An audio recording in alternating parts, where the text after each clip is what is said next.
Bismillahirrahmanirrahim. Assalamualaikum warahmatullahi wabarakatuh. Teman-teman, di sini saya akan menjelaskan beberapa dua hadis, bagaimana kita harus menuntut ilmu. Kita harus wajib menuntut ilmu syar'i. Hadis yang pertama adalah hadis masyhur yang sering kita dengar. Setiap muslim wajib untuk menuntut ilmu. Setiap muslim wajib untuk menuntut ilmu. Nah, di sini ada kata wajib. Ketika Allah dan Rasulnya memberikan suatu kewajiban pada suatu amalan, menyandingkan kata wajib pada dalil, pada Al-Quran, pada hadis, artinya ketika kita meninggalkan amalan tersebut, kita berdosa, kita dihukumi dosa. Maka dari itu teman-teman, kita dalam beragama, kita tidak boleh taklid, kita tidak boleh bodoh amat terhadap syariat-syariat Allah dan Rasul. Syariat Islam yang sudah sempurna ini, kita tidak boleh bodoh amat. Kita menuntut ilmu, alhamdulillah kita bisa menuntut ilmu setiap hari. Kita sekarang dipermudah dengan banyaknya teknologi. Tidak pada zaman dahulu, pada zaman Imam Mazhab, Imam Bukhari satu bulan mengumpulkan hadis, hanya mendapat satu hadis. Jauh-jauh jalan kaki hanya mendapat satu hadis. Alhamdulillah saat ini kita sudah dipermudah oleh teknologi. Banyak sekali di Instagram kita dapat memfollow akun-akun dakwah yang mana menyediakan ilmu, menyediakan ceramah potongan-potongan singkat 1 menit yang dapat kita ambil langsung poinnya. Masya Allah. Kemudian ada YouTube, ada faedah-faedah singkat 2 menit, 5 menit. Alhamdulillah kita bisa sebentar melihatnya. Karena kenapa teman-teman? Hadis yang kedua, menuntut ilmu itu memudahkan kita untuk mendapat surga Allah, memudahkan kita untuk mendapatkan surga Allah. Di sini kenapa kita wajib menuntut ilmu? Karena tidaklah Allah dan Rasulnya memberikan dalil-dalil, mensyariatkan dalil-dalil Islam, dalil-dalil dalam Islam yang ada, syarat-syarat Islam yang ada, dengan tujuan mempermudah kita untuk mendapat ridho Allah Subhanahu wa taala. Jadi jangan sampai kita berpikir, syarat Islam kok sulit. Syarat Islam itu mempersempit ruang gerak kita. Tidak.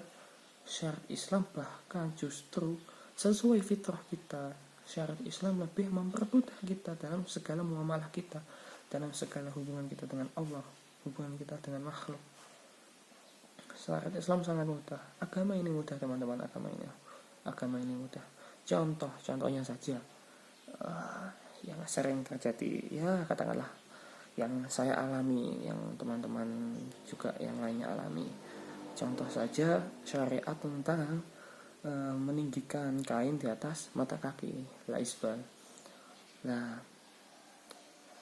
meninggikan kain di atas mata kaki ini, masya Allah teman-teman, ini sangatlah mudah sekali.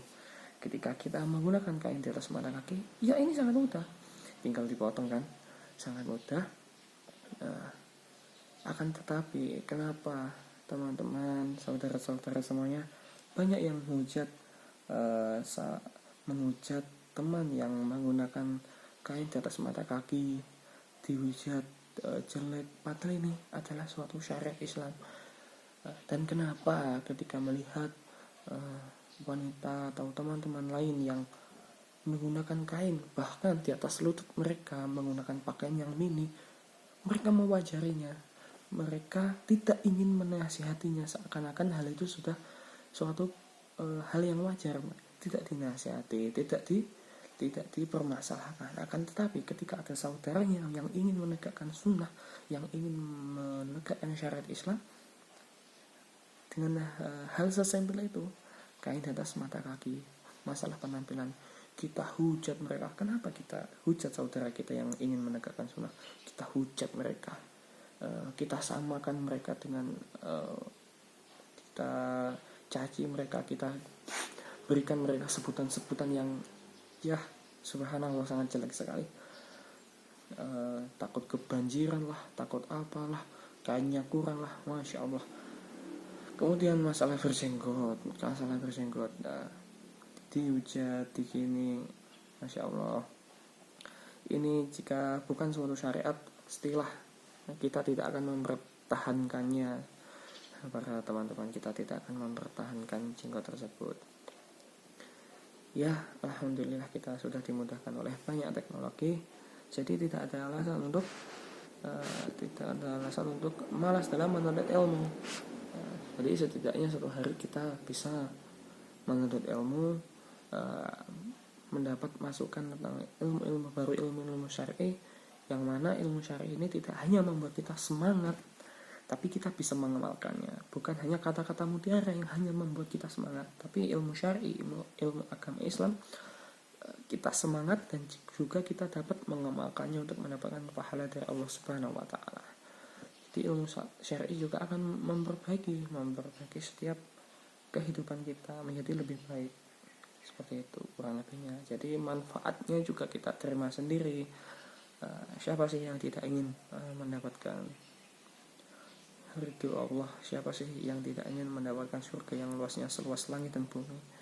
Karena banyak sekali teman-teman, ketika kita melihat orang-orang, para pedagang, mereka banyak di pasar, mereka kadang lupa, mereka kadang ketika sudah waktu azan, mereka dengan sekuat tenaga menjajakan dagangannya, tidak pernah capek menjajakan dagangannya, menjaga dagangannya, menjaga hartanya untuk dijual. Akan tetapi mereka lupa waktunya sujud. Banyak sekali teman-teman kita tidak bisa.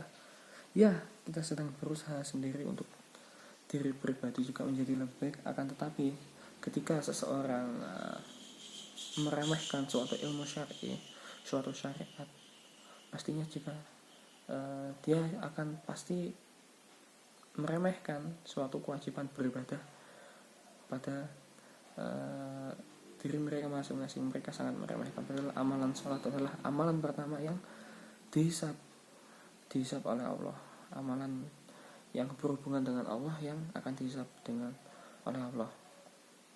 Dan untuk amalan yang berhubungan dengan manusia, yang pertama kali dihisab adalah darah. Jadi haramnya adalah darah seorang muslim. Kita tidak boleh memudahkan halalnya darah seorang muslim.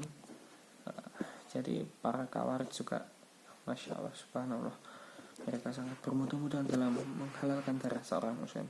Disinilah pentingnya ilmu syar'i, pentingnya memahami makna Al-Quran dan hadis sesuai pemahaman yang benar, karena tidaklah datang pemahaman menyimpang karena sebab mereka salah mentafsirkan Al-Quran dan hadis. Wallahu a'lam bishawab. Subhanakallahumma wa bihamdika la ilaha illa anta astaghfiruka wa atubu ilaik. Wassalamualaikum warahmatullahi wabarakatuh.